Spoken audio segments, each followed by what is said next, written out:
Saya mainnya di sini, saya biasa main di sungai, saya biasa lari-lari di sini, saya biasa ke keras naik kapal itu ya, tambang itu. Saya apal tambangnya di sebelah mana. Bismillahirrahmanirrahim. Alhamdulillahirabbil alamin. Allahumma shalli wa sallim ala sayyidina Muhammadin miftahi babi rahmatillah adada ma fi ilmillah salatan wa salaman daimain bidawami mulkillah wa ala alihi wa sahbihi. Allahumma salli ala sayyidina Muhammadin salatan taftahu biha lana futuhal arifin wa tufaqqihuna biha fid din wa ala alihi wa sahbihi. Assalamu alaikum warahmatullahi wabarakatuh.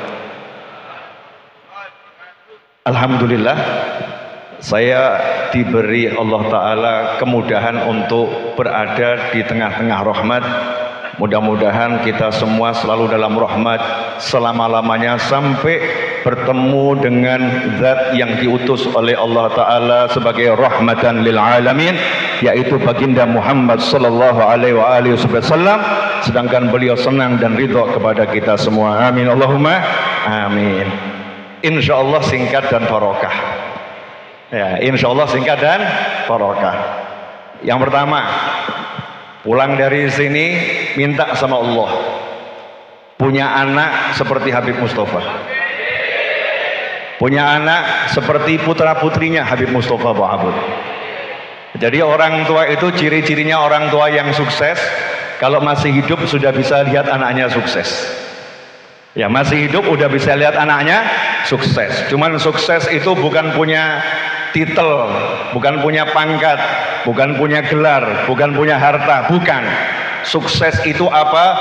Rabbana hablana min azwajina wa dzurriyyatina qurrata a'yunin waj'alna lil muttaqina imama. Yang pertama buat orang tua dan buat pasangan hidup, sukses itu kalau punya anak buat orang tua, punya pasangan hidup untuk suami ataupun istri. Kalau dilihat hati langsung adem, kalau dilihat hati langsung suntuknya hilang, kalau dilihat nggak punya harta nggak jadi masalah, kalau dilihat jadi orang termiskin di jagat raya nggak jadi masalah. Kenapa? Senang, tenang, nyaman, enak, adem. Itu namanya orang tua yang sukses. Itu namanya suami yang sukses kalau lihat istrinya seperti itu. Itu namanya istri yang sukses kalau punya suami yang semacam itu. Itu sukses yang pertama. Sukses yang kedua, Allah ngasih nggak nanggung-nanggung. Waja'alna lil muttaqina imama. Saya masih ingat ketika rahimahullah Al-Habib Muhammad Anis bin Alwi Al-Habsyi, semoga Allah merahmatinya di alam sana dan kita mendapatkan barakah dari berkah-berkahnya, yang antum kenal dengan sebutan Habib Anis. Dan satu yang melekat dengan Habib Anis adalah the smiling Habib, Habib yang selalu dalam keadaan tersenyum. Ketika menjelaskan ayat ini, Habib Anis mengatakan, lihat itu, Allah memberi kita semangat yang besar.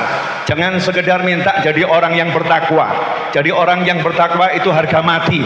Setiap muslim harus jadi orang yang bertakwa.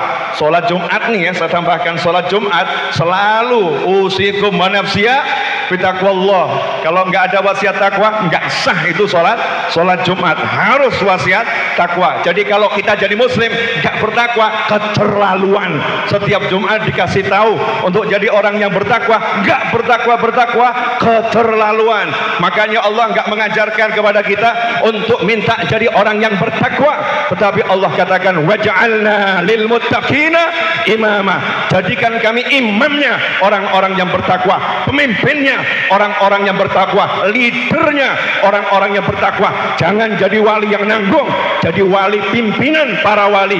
Itu yang diajarkan oleh Allah dalam Al-Quran.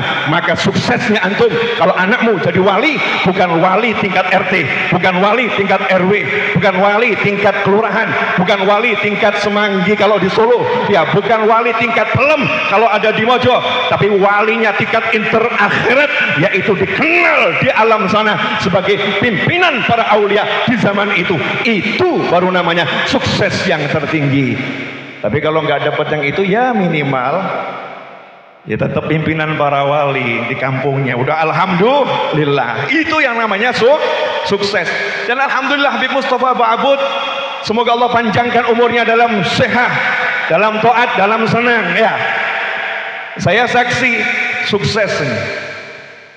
Masya Allah, Husin wa Syekh wa Muhammad Ayah ya. Yang saya lihat nih bertiga, yang satu pakaiannya maunya tawadhu'an. Si Ayah itu memang modelnya begitu, pakaiannya biasa ya, tapi khidmahnya luar biasa. Adik-adiknya dipasang dengan pakaian yang luar biasa, ditampilkan ke masyarakat dengan ilmunya, sehingga haul tahun ini tampak jauh lebih besar dari tahun-tahun sebelumnya. Kenapa? Karena putra-putra Habib Mustafa Ba'abud berjuang agar apa? Umat kenal Allah Subhanahu wa ta'ala, sehingga beliau duduk di panggung tersebut, di kursi tersebut, senang melihat orang-orang didatangkan oleh Allah ta'ala berkat perjuangan beliau tempo dahulu, dan sekarang dilanjutkan oleh anak-anaknya. Saatnya beliau duduk dan melihat dan menyaksikan, tersenyum bahagia. Kalau beliau tersenyum bahagia, lantas bagaimana dengan baginda Muhammad sallallahu alaihi wasallam melihat anak cucunya khidmah lil ummah, membaktikan dirinya untuk menyenangkan umatnya Nabi Muhammad sallallahu alaihi wasallam. Belum lagi menantunya Habib Gores Baharun, belum lagi masih banyak yang nggak bisa saya sebut ya. Punya keponakan sepupu Habib Novel Ba'abud, Ba'abud lagi, Habib Novel bin Muhammad Al-Idrus, sampai saya lupa marga saya. Saya dibesarkan di Pelem. Saya ini orang Solo tapi dibesarkan oleh Habib Mustafa Ba'abud dari kecil nih. Saya mainnya di sini. Saya biasa main di sungai. Saya biasa lari-lari di sini. Saya biasa kekeras naik kapal itu ya, tambang itu. Saya apal tambangnya di sebelah mana. Dibesarkan. Saya ngerti artinya tawadhu, bukan tawadhu'an. Saya ngerti artinya berkorban untuk umat, karena saya dibesarkan oleh orang-orang yang memang berjuang untuk umatnya Nabi Muhammad sallallahu alaihi wasallam. Ikhwani rahimakumullah. Satu yang pengen saya tambahkan, saya pengen Habib Taufik nanti ngomong yang panjangnya luar biasa. Hari ini saya mengundang Habib Taufik untuk Majelis Ar-Raudhah Solo. Beliau waktu saya bangun pernah nilai, udah bangunannya selesai belum pernah ditilii. Sebagai ketua Rabithah Al-Alawiyah saya nggak akan undang, tapi sebagai Habib Taufik saya undang, karena ngundang ketua Rabithah banyak persyaratan saudara-saudara. Banyak persyaratan. Dan Habib Taufik ini nggak bisa dikalahkan, nggak bisa. Semua orang minta hidayah, katanya hidayah itu nomor satu, tapi hidayah nggak ada taufik nggak ada artinya saudara-saudara. Hidayah nggak ada taufik nggak ada artinya. Makanya taufik aziz di Al-Quran cuma disebutkan sekali. Karena itu kita selalu mengatakan wafiqna lil khairat, ya Allah beri kita taufik, kemampuan untuk mengamalkan amal-amal soleh. Hidayahnya udah ada, petunjuknya udah ada, taufiknya belum ada, repot. Makanya Habib Taufik harus ke rumah saya. Udah banyak hidayah di rumah saya, taufiknya belum ada. Fadhol Habib. Nolak ya keterlaluan. Kenapa nolak keterlaluan? Karena afdhalul a'mal, amal yang paling besar, amal yang paling agung bukanlah sholat. Meskipun sholat itu amal yang paling utama, nggak usah dibahas. Gak usah dibahas. Bukan qiraatul Quran, meskipun qiraatul Quran itu amal yang utama, gak usah dibahas. Tapi amal yang paling agung menurut Nabi Muhammad sallallahu alaihi wasallam, afdhalul a'mal. Saya gak akan ngomong sembarangan, takut salah, lebih baik saya cari di Google, kutip hadisnya, saya bacakan ya. Ini setelah saya teliti, insya Allah gak salah hadisnya ini. Anin Nabi sallallahu alaihi wasallam qala afdhalul a'mali idkhalus sururi 'alal mu'min kasawta 'auratah aw ashba'ta jaw'atah aw qadaita lahu hajatan. Kata Nabi Muhammad SAW, amal yang terbaik adalah idkhalus surur, engkau menyenangkan mukmin yang lain. Contohnya, engkau kalau lihat ada mukmin yang enggak punya pakaian, engkau beri dia pakaian, engkau tutup auratnya. Kemudian kalau ada yang kelaparan, engkau beri dia makan sampai kenyang. Atau kalau ada yang punya hajat, engkau tunaikan hajatnya. Udah saya umumkan hajatnya ini live internasional. Habib Taufik ke rumah saya. Kalau nggak datang, keterlaluan. Afwan Habib. Ya gitu, kalau minta itu maksa. Orang minta kok hayak-hayak. Ya, apa namanya itu? Jaim ya.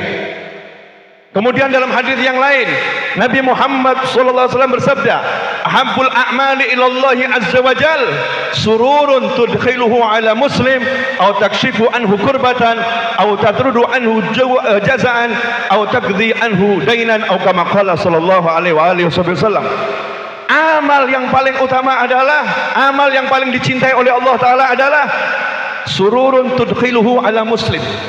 Kalau tadi mukmin, sekarang lebih ringan lagi, muslim. Kamu menyenangkan muslim, wujudnya seperti apapun. Kalau mukmin mungkin kiai yang ahli ibadah, ahli ilmu. Mukmin mungkin Habib Taufik ya, yang ahli ilmu, ahli ibadah. Habib Mustafa Ba'abud dan para aulia, orang-orang soleh yang punya tanda keimanan di dalam dirinya, itu mukmin. Tapi kalau muslim, ya asal pakai peci ini insyaallah muslim. Ya, asal pakai peci insyaallah muslim. Mungkin sholatnya belum berjamaah, mungkin puasanya hanya bulan suci Ramadan. Rukun Islam yang 5 itu dia tunaikan.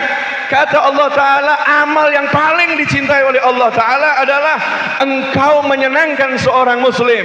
Contohnya adalah, yaitu engkau jadikan kalau dia punya rasa suntuk, kamu hibur sampai rasa suntuknya hilang.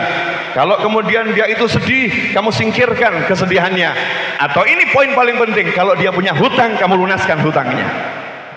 Iya, doa didatangi orang, saya ini punya banyak hutang, oh semoga Allah melunaskan hutangmu. Bukan gitu. Keluarkan duitmu, bayarkan, lunaskan hutang saudaramu, hutang kakakmu, hutang adikmu, hutang pamanmu, hutang bibimu, hutang keponakanmu. Melunaskan hutang muslim biasa, itu amal yang paling dicintai Allah. Udah tahajud gak bisa, ngaji gak beres, sholawat pun gak dilakukan, istighfar jarang-jarang, menyenangkan orang gak dilakukan. Nanti ke akhirat mau bawa apa ikhwani? Gak punya apa-apa, gak ada apa-apa yang kita bisa bawa. Satu lagi, dah cukup deh. Satu lagi bukti, boleh bukti ya? Almarhum Habib Anis bin Alwi Al-Habsyi. Kita lihat ya, bagaimana beliau menyenangkan orang. Oh banyak. Saya punya catatan unlimited tentang bagaimana Habib Anis menyenangkan orang, unlimited. Tapi satu contoh saja yang membuat saya kaget. Kita tahu salaf, orang-orang terdahulu itu sangat menjaga peninggalan leluhur. Athar ya, peninggalan leluhur dijaga. Misal ada mihrab, ya mihrab dalam masjid dibangun ayahnya, dijaga. Misal ada pondok pesantren, kok di situ ada tempat sholat ayahnya, biasanya dijaga oleh anak keturunannya, dijaga, dilestarikan.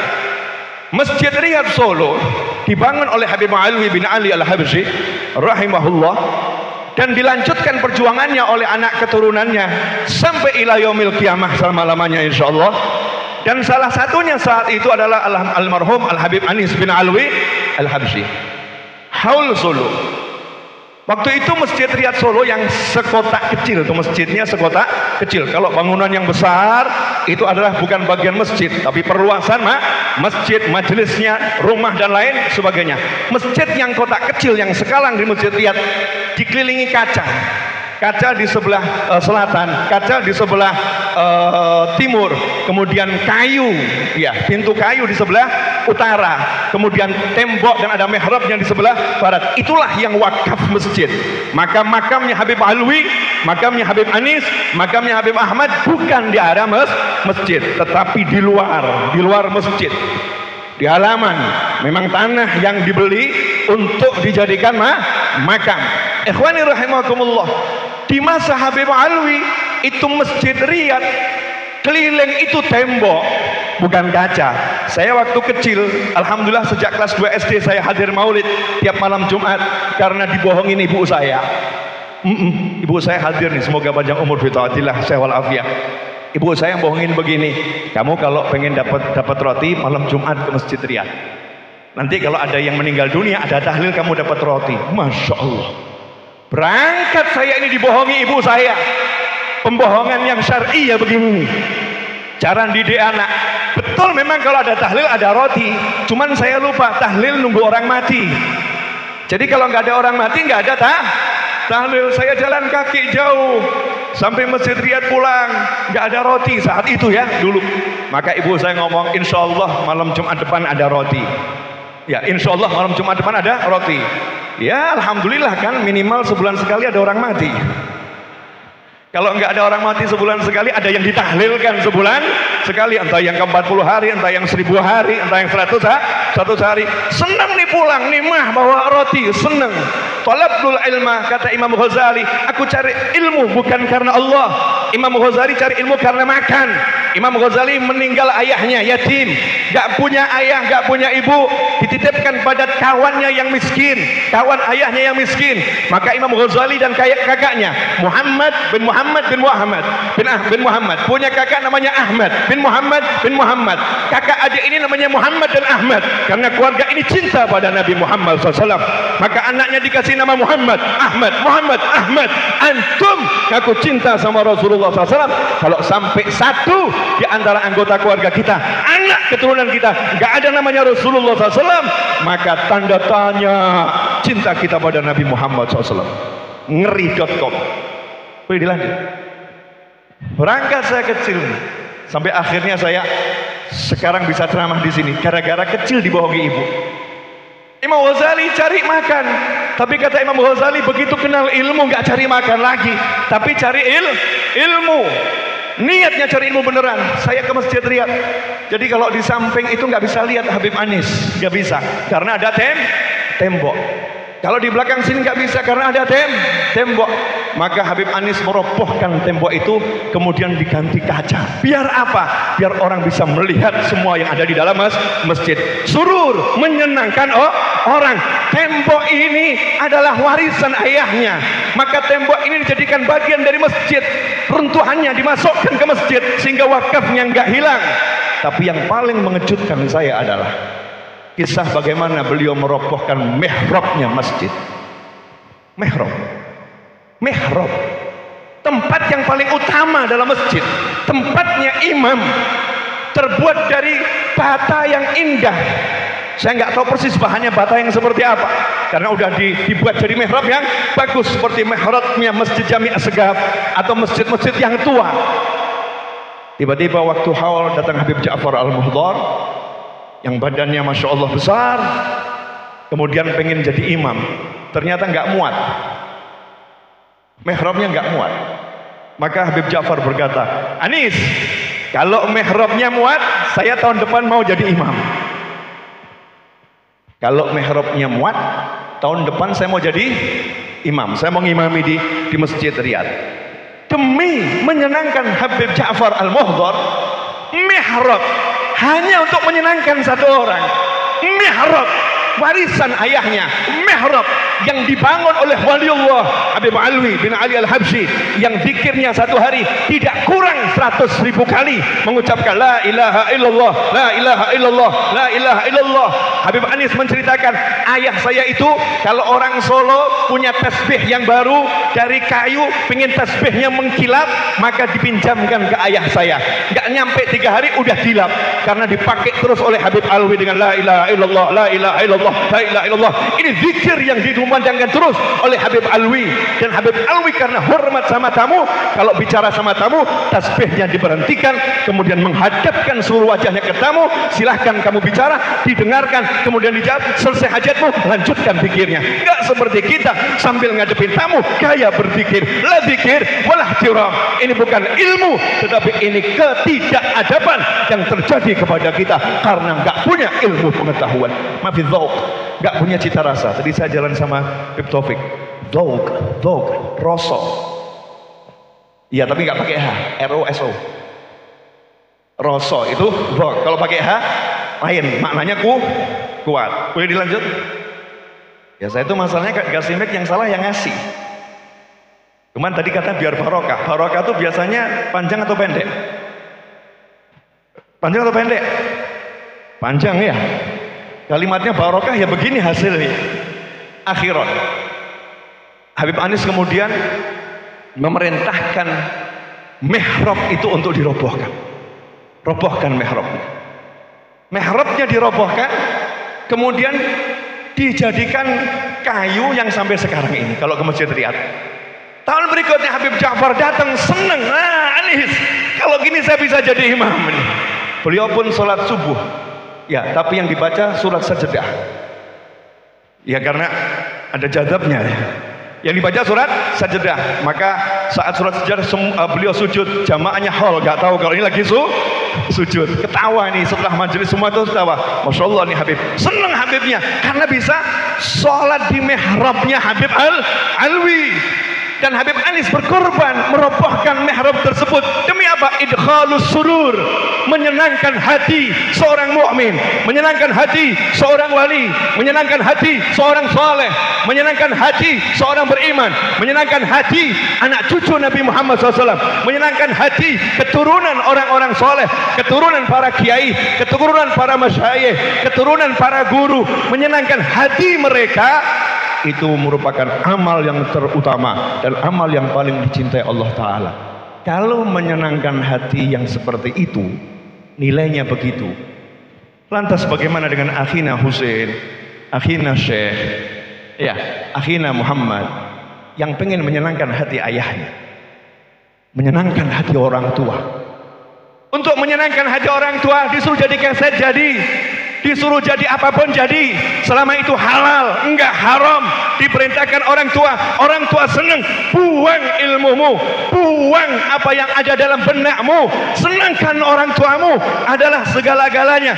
Karena itu salaf mengatakan qadaman ala qadamin, aku selalu mengikuti jejak leluhurku selangkah demi selangkah. Bukan berarti enggak ada thariqah yang lain, ada thariqah A, ada thariqah B, ada thariqah C, ada thariqah D, semua thariqah baik, tapi habaib enggak keluar dari thariqah alawiyah, enggak keluar dari thariqah leluhurnya. Kenapa? Habib itu punya ayah, Habib itu punya kakek. Maka kalau dia disuguhin makan oleh orang tuanya, kemudian pindah makan ke warung, tentu orang tuanya sedih, tentu orang tuanya terluka, maka menjadi anak yang durhaka. Na'udzubillah min dzalik. Maka demi menyenangkan orang tua, para habaib birrul walidain terus istiqamah fi thariqah alawiyah. Gak lihat yang lain, bukan gak menghormati, semua thariqah dihormati, semua thariqah disayang, semua thariqah, bahkan para habaib pun punya sanadnya, punya ilmunya, tetapi yang dikedepankan selalu thariqah alawiyah. Wahai anak cucu Nabi Muhammad SAW, mudah-mudahan apa yang saya sampaikan ini berkah dan manfaat. Kurang lebihnya mohon maaf, dan mudah-mudahan Habib Taufik mengutarakan yang saya minta tadi dan membuat janji datang ke rumah saya. Wassalamualaikum warahmatullahi wabarakatuh.